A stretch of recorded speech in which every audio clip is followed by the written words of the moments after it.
Imagine two people earning exactly the same salary.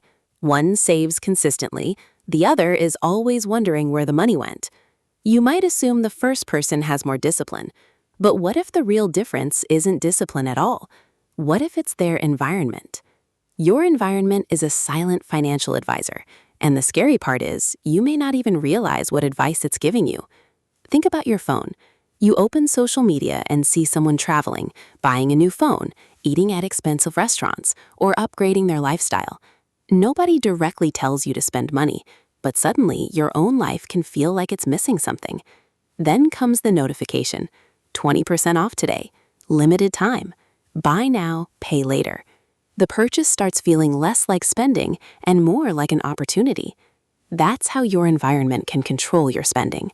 Your friends influence what feels normal. Your workplace can influence what you consider an acceptable lunch. Your neighborhood can influence the lifestyle you believe you should maintain. And there's another subtle effect. When everyone around you spends more, spending more starts feeling expensive. It starts feeling normal. This is where lifestyle inflation becomes dangerous.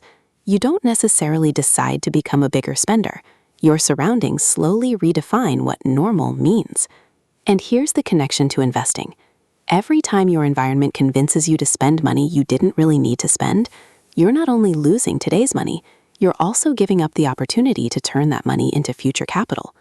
That's why financial discipline isn't always about having stronger willpower. Sometimes it's about creating fewer situations where you need willpower. Instead of asking, "How can I stop myself from spending?" ask a better question. What around me is constantly making me want to spend? Maybe it's shopping apps on your phone. Maybe it's certain social media accounts.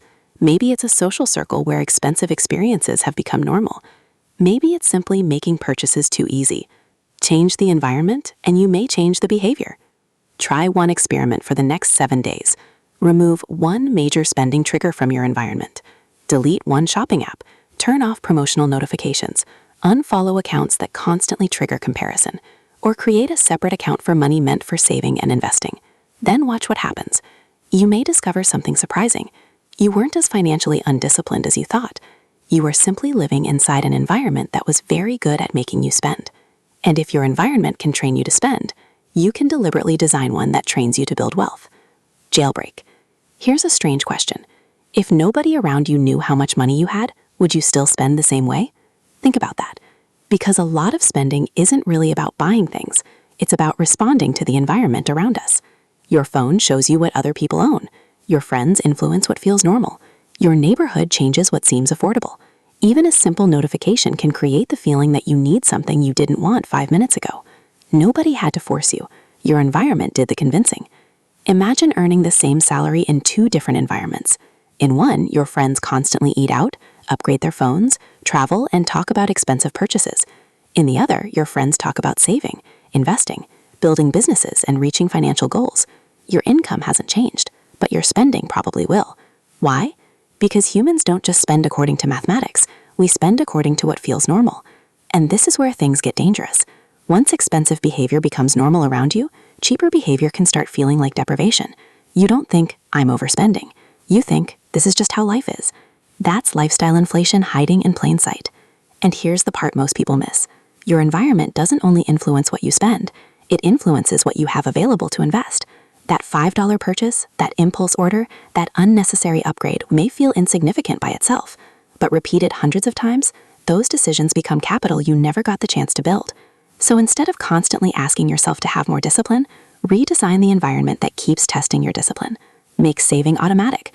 Make unnecessary spending inconvenient. Remove shopping notifications. Unfollow accounts that trigger comparison. Keep your investment money separate from your spending money. And spend more time around people whose definition of success isn't simply having more things. Because here's the uncomfortable truth. If your environment constantly whispers, "Spend more," you will eventually get tired of fighting it. But if you deliberately build an environment that whispers, "Keep more, invest more, build more," your financial behavior can start changing without requiring a daily battle with yourself. So don't just look at your bank account. Look around your life.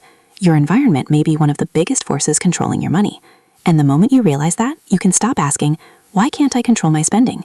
and start asking the far more powerful question, "What should I change around me so spending less becomes easier?"